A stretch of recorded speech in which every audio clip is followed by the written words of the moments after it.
ठरलं तर मग या मालिकेच्या 1 मार्चच्या भागामध्ये फायनली साक्षी आणि सचिन यांना अर्जुन आणि सायली यांनी एकत्र पाहिल्यामुळे एकच मोठा गोंधळ झालेला आहे.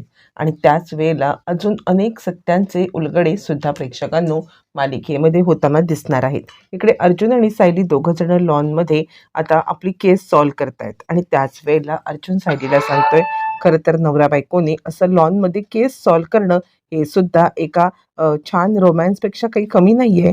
त्या सायली म्हणते, "मग तेच तर सांगतेय मी तुम्हाला."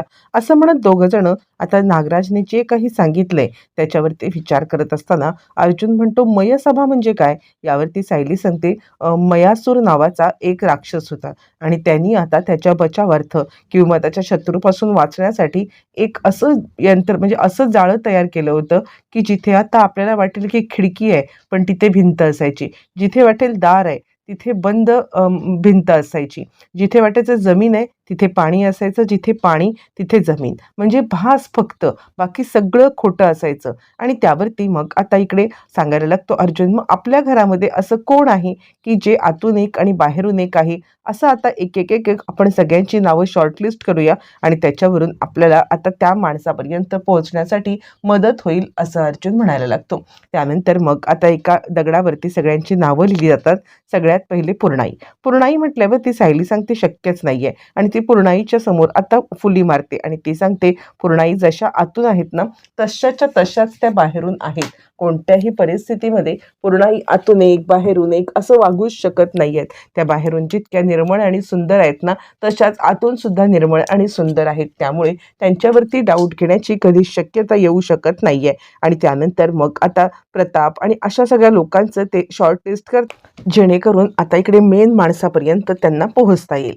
एक करत एक नावं ते खोडत जातात. इकडे तोपर्यंत सचिन आणि साक्षी यांचं बोलणं झालेलं आहे आणि दोघं जण एकमेकांना आज रात्री भेटणार आहेत असं त्यांचं ठरलंय.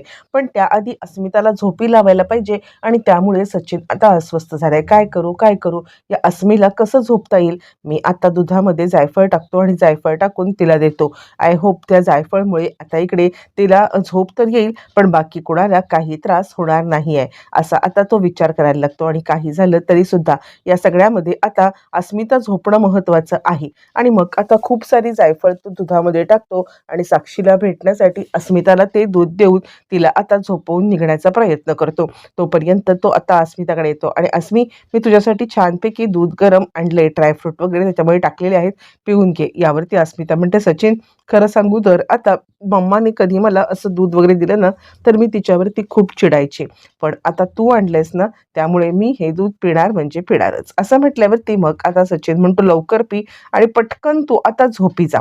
असं म्हटल्यावरती अस्मिता तो दुधाचा ग्लास त्याच्या हातातनं घेते आणि त्यानंतर छानपैकी उशीवरती डोकं ठेवते आणि डोकं ठेवून झोपी जाते. इकडे सचिन तिला थोपटतोय. जायफळ भरपूर असल्याकारणाने अस्मिताला गाढ झोप लागली. मग आता सचिन काळे कपडे घातलेत. काळे कपडे घालून आता सचिन तिकडून निघालाय आणि सचिन तिकडून आता ताबडतोब साक्षीला भेटायला निघणार आणि तो लॉनमधून बाहेर पडणार.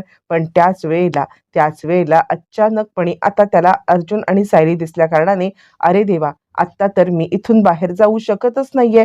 काहीही झालं तरी सुद्धा मला आता कोणत्याही परिस्थितीमध्ये इथून जाता येणारच नाहीये." म्हणून तो परत फिरतो. परत फिरल्यावरती तो आता आतमध्ये येऊन फोन करायला लागतो. तोपर्यंत अर्जुन सायलीने एक शॉर्टलिस्ट करत प्रत्येक माणूस कशा पद्धतीने आता या घरामध्ये वावरतोय याच्यावरून तो एक चेहरा बाहेरचा, एक चेहरा आतला असं असूच शकत नाहीये, असं म्हणत त्यांनी आता एक माणूस शॉर्टलिस्ट करत फायनली प्रियापर्यंत येऊन पोहोचलेत. तर आता या सगळ्यामध्ये फक्त आणि फक्त प्रिया ही अशी एकच व्यक्ती आहे, की जी व्यक्ती आता आतून एक बाहेरून एक आणि खोटारडेपणाचा कळस आहे. आणि तीच प्रिया या सगळ्यामध्ये फक्त मयसभा असू शकते. आणि त्याच वेळेला प्रिया असं दोघांच्या तोंडून नाव बाहेर पडतं आणि त्याच वेळेला अर्जुन आता म्हणायला लागतो, "खरं सांगायचं तर आता मला प्रियावरती आधीपासून डाऊट आहे." आणि ज्या वेळेला नागराज म्हटला, की "तुमचं प्रिय घर ती पोखरत आहे," त्याच वेळेला आपल्याला समजायला पाहिजे होतं की ती प्रिया आहे. एक करत हे सगळेजण दोघं जण त्या कोड्यापर्यंत पोहोचलेत आणि आता नागराज ज्या व्यक्तीबद्दल बोलतोय ती प्रियाच आहे हे आता फायनल झालेलं आहे. आणि दोघं जण आपल्या मेन ह्याच्यापर्यंत येऊन पोहोचलेत आणि नागराजचा जो काही मुद्दा आहे तो मुद्दा आता इकडे त्यांना बरोबर रीतीने पटलाय, की ज्या पद्धतीने आता इकडे प्रिया वावरते तर ती प्रियाच असणार. फायनली हे सगळं झाल्यावरती सचिन आत आलाय. सचिन आत आल्यावरती लगेचच आता इकडे सचिन फोन करतोय. फोन करून सचिन आता साक्षीला सांगतोय, "सॅम, अगं खरं सांगायचं तर आता म्हणजे ना मी नाही येऊ शकत आहे. थोडा ना प्रॉब्लेम झालाय. म्हणजे माझे आई-बाबा झोपलेले आहेत. त्यांना असं हे करून मी येऊ शकत नाहीये. तर तू एक काम कर ना, मी तुला नंतर भेटायला येतो. प्लीज, प्लीज तू या सगळ्यामध्ये आता इकडे मला समजून घेशील अशी मी अपेक्षा करतो." यावरती आता इकडे सांगायला लागते, "साक्षी, तू किती खोटं बोलतोयस ना ते मला माहिती आहे. तू आत्ता कुठे आहेस ना ते सुद्धा माहिती आहे. अन्नपूर्णा निवासामध्ये तू आहेस ना? आणि मी या सगळ्यामध्ये आता अन्नपूर्णा निवासाच्याच बाहेर उभी आहे. तुला जर का मला भेटायचं असेल तर आत्ताच्या आत्ता बाहेर ये. माझ्याशी खोटं बोलण्याचा प्रयत्न करू नकोस. मी आत्ता अन्नपूर्णा निवासच्या इथे आहे, नाहीतर मी आत येईन." असं म्हटल्यावरती आता मात्र चांगलाच घाबरलाय अश्विन आणि इकडे आता चांगलाच सचिन घाबरलाय आणि सचिन घाबरून आता इकडे लगेचच सांगतोय, "नाही, नाही, तू नको येऊस, थांब. मी प्रयत्न करतो काहीतरी."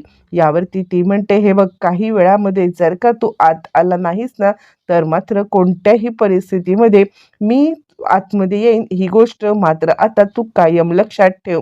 असं म्हटल्यावरती मग आता इकडे त्याच्याकडे पर्याय नाहीये आणि तो आता विचार करतो, ही जर का आत आली तर माझं भांडं फुटेल.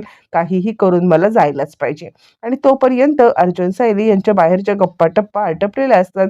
त्यांना प्रियाचं नाव आत्तापर्यंत समजलेलं आहे आणि त्याचमुळे मग आता ते घरात यायला निघाले. ते ज्यावेळेला घरात यायला निघाले तोपर्यंत सचिन सांगतोय, "असं काय करतेस? असं सॅम, तू मला."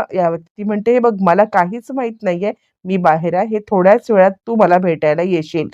मी तुझं लोकेशन ट्रॅक केलेलं आहे. तुझ्या मोबाईलचं लोकेशन ट्रॅक करून मी आता अन्नपूर्णा निवासात ताबडतोब पोहोचलेली आहे." असं म्हटल्यावरती मग आता काहीच पर्याय राहिलेला नाहीये आणि अर्जुन सायली आत आलेत. ते वरती चाललेले आहेत. ज्यावेळेला अर्जुन सायली वरती चाललेत त्याच वेळेला सचिन शिड्यांच्या इथे लपून बसलाय. ज्यावेळेला सचिन शिड्यांच्या इथे लपून बसलेला आहे आणि त्याच वेळेला मग आता लगेचच इकडे तो त्या दोघं जण गेल्यावरती बाहेर आलेत. अर्जुन सायली रूममध्ये आले. तर रूममध्ये आल्यावरती अर्जुन एकदम रोमॅन्टिक झालाय आणि आता सायली सांगते, "बस झालं हं, वाजले किती बघा. तो गजर लावा, मला झोपायचं आहे." असं म्हटल्यावरती अर्जुन म्हणतो, "हो, अनरोमॅन्टिक." आणि मग सायली तिचा मोबाईल शोधायला लागते आणि त्यावरती सायली म्हणते, "मला गजर लावायचा आहे. माझा मोबाईल कुठे गेला? माझा मोबाईल कुठे गेला?" असं म्हणत सायली आता आपला मोबाईल इकडे-तिकडे शोधायला लागलेली आहे. ज्यावेळेला सायली आता आपला मोबाईल शोधते आणि त्याच वेळेला अर्जुन म्हणतोय, "काय कळतच नाहीये. तुझा मोबाईल तरी गेला कुठे?" यावरती लगेचच आता इकडे अर्जुन म्हणतो, "थांब, मी आत्ताच्या आत्ता इकडे हे लावतो. मी ताबडतोब तुला एक कॉल लावतो." असं म्हटल्यावरती मग आता लगेचच सायलीच्या मोबाईलवरती तो रिंग देतोय. ज्यावेळेला सायलीच्या मोबाईलवरती रिंग चालू आहे, पण रिंग रूममध्ये ऐकू येत नाही. याचा अर्थ असा होतो, की आता इकडे मोबाईल खाली राहिलाय किंवा एकतर लॉनमध्ये बसते तेव्हा तिकडे राहिला असेल. सायली म्हणते, "काय हे? मला आता खाली जाऊन मोबाईल बघायला पाहिजे." अर्जुन म्हणतो, "थांब, मी पण तुझ्यासोबत येतो." यावरती सायली म्हणते, "कशाला? मी एकटी जाईन ना." यावरती अर्जुन सांगायला लागतो, "नको, चल, तेवढाच वेळ बायकोच्या सोबत मला घालवता येईल." असं म्हटल्यावरती मग आता ती सांगायला लागते, की "ठीक आहे, चला आपण दोघं जण जाऊया." मग आता लगेचच दोघं जण मोबाईल बघण्यासाठी आता खाली यायला लागलेत. त्यांना आता माहीत पण नाहीये तिथे आल्यावरती की आपल्याला खूप मोठ्या सत्याचा सामना करायला लागणार आहे. तिकडे आता साक्षी त्यांना दिसणार आहे. त्यानंतर मग आता दोघं जण खाली आलेले आहेत आणि त्याच वेळेला इकडे आता सचिन आलेला आहे, तो म्हणजे साक्षीला भेटायला. सचिन सांगतोय, "सॅम, अगं असं काय करतेस? अश्विन सुभेदार आहे ना, डॉक्टर, तर तो त्याच्याकडेच माझ्या आईची ट्रीटमेंट चालू आहे आणि तो माझा एक चांगला मित्र आहे. त्यामुळे तो मला म्हटला होता, की आईला घेऊन तू याच घरामध्ये ये." आणि म्हणून मी आता इथे आईला घेऊन चेक करण्यासाठी त्याच्याकडे आलो असताना खूपच रात्र झाली. मग त्याने मला बाहेर जाण्यासाठी नकार दिला आणि त्याने मला सांगितलं, की "तू इथेच थांब." आणि म्हणून मी माझ्या मित्राच्या घरी अन्नपूर्णा निवासामध्ये थांबलो. "पण तुला हे सगळं कसं कळलं? तू माझा मोबाईल ट्रॅक केलास का? अगं तुला न सांगण्याचं असं काही कारण नव्हतं. घरी आम्ही जाणारच होतो मी आईला घेऊन. आईची तब्येत वारंवार म्हणजे बरी नसते ना, म्हणून आता मी विचार केला की काही झालं तरी सुद्धा मी आईला घेऊन आता इथे अश्विनकडेच डायरेक्ट येतो आणि म्हणूनच मी इथे आलो आणि उशीर झाल्यामुळे थांबलो. त्यामुळे तुला फसवण्याचं किंवा तुला न सांगण्याचं असं काही कारण नाहीच आहे. माझे आई-वडील झोपलेच आहेत. मग त्यांना काय सांगून येऊ? हा मला प्रश्न होताच, बाकी काहीच नाहीये. त्यावरती अस्मिता विचार करते, "सचिन अजून किती खोटं बोलशील तू? म्हणजे मला माहिती आहे की तू अस्मिताचा नवरा आहेस. तू सुभेदारांचा जावई आहेस आणि असं असताना तू माझ्यासोबत का खोटं बोलतोयस? मला माहिती आहे तू खोटं बोलतोयस ते. काहीही झालं तरी सुद्धा मी तुला आता अजिबात हे करणार नाहीये. तुझं खोटं जरी असलं ना तरी सुद्धा मी या सगळ्यामध्ये तुझ्यावरती इतकं प्रेम करते ना, की तुझं खोटं सुद्धा मी गप्प बसून सहन करतेय." दोघांचं आता हे बोलणं चाललंय. तोपर्यंत अर्जुन सायली लॉनमध्ये आलेत. लॉनमध्ये आल्यावरती ज्या ठिकाणी ते बसलेत त्या ठिकाणी कुठे त्यांना मोबाईल दिसतोय का हे आता ते पाहायला लागलेले आहेत. ज्यावेळेला ते इकडे-तिकडे पाहत आहेत पण त्यांना कुठे मोबाईल दिसत नाहीये. मग मात्र त्यांना जरा धक्काच बसलाय आणि त्यावरती मग आता सायली म्हणते, "1 मिनिट, 1 मिनिट. इथे यायच्या आधी मी किचनमध्ये गेली होती ना, तर कदाचित माझा मोबाईल किचनमध्येच असेल. आठवलं मला. हो, हो. माझा मोबाईल किचनमध्येच असण्याची शक्यता आहे." अर्जुन म्हणतो, "काय बायको, उगाचच आपण आता इथे आलो की नाही रात्रीचं." असं म्हणत दोघं जण आता इकडे मोबाईल किचनमध्ये आहे म्हणून किचनच्या दिशेने जाणार. पण त्याच वेळेला अर्जुनची नजर आता लॉनच्या बाहेर उभ्या असलेल्या 2 माणसांकडे जाते आणि अर्जुनला धक्का बसतो. कोण आहेत ते? असं म्हणत ते आता किचनमध्ये आता आता थांबलेत आणि आता गेटच्या बाहेर असलेली ही 2 माणसं कोण म्हणून सहज टोकावून बघायला आलेत. त्याच्यापैकी एक सचिन आहे हे मात्र या दोघांना समजलेलं आहे आणि तोचपर्यंत इकडे आता सांगायला लागलेली आहे साक्षी, की "तू मला उद्याच्या उद्या भेटायला येशील ना, की आजसारखीच टांग मारशील?" यावरती तो म्हणतो, "असं काय करतेस? तू अचानकपणे गायब झालीस. कुठे आहेस? काय आहेस? मला माहिती नाहीये आणि मी का तुला हे करेन? तू मला तुझं लोकेशन पाठवून ठेव. मी नक्कीच तुला भेटायला येतो." असं म्हटल्यावरती मग आता ती सांगते, "ठीक आहे, पण बघ जर का तू नाही आलास ना, तर डायरेक्ट या घरामध्ये मी पोहोचेन. समजते ना तुला?" असं म्हटल्यावरती मग आता तो सांगतो, "नाही, नाही, तू बिलकुल काळजी करू नकोस. मी आता ताबडतोब तू सांगशील त्या लोकेशनवरती तुला भेटायला येईल." बरं आता हे सगळं चालू असताना अचानकपणे इकडे सचिन इतक्या रात्रीला कुणाशी बोलतोय हे न समजल्याने हे दोघं जण आता मात्र पुढे आलेले आहेत आणि सचिन सचिन कुणाशी बोलतोय म्हणून आता सचिन असा अर्जुन जोरात ओरडतोय. ज्या वेळेला अर्जुन आता जोरात सचिन असं ओरडतोय, सचिन चांगलाच गडबडलेला सचिन आता अस्मिताच्या म्हणजे साक्षीच्या समोर असा ढाल बनून उभा आहे आणि तोपर्यंत इकडे सायली सांगते, "कोण आहे ती मुलगी?" अर्जुन सर, ती पळतीये." असं म्हणत सायली आता त्या मुलीला म्हणजेच साक्षीला पकडण्यासाठी पुढे चाललेली आहे. ज्यावेळेला ती आता साक्षीला पकडण्यासाठी पुढे येते तोपर्यंत साक्षी आता उलट्या पावलांनी पळायला लागलेली आहे. ज्यावेळेला साक्षी आता पळत आहे आणि त्याच वेळेला सायली तिला पकडते. पकडून आता तिला ती कोण आहे, कोण आहे म्हणून पाहणार तितक्यात साक्षी युक्ती करते. आपल्या डोक्यावरची जी ओढणी आहे ती सायलीच्या तोंडावर टाकते आणि गुरफटून टाकते. इकडे तोपर्यंत अर्जुनने सचिनला पकडलंय. "कोण होती ती मुलगी?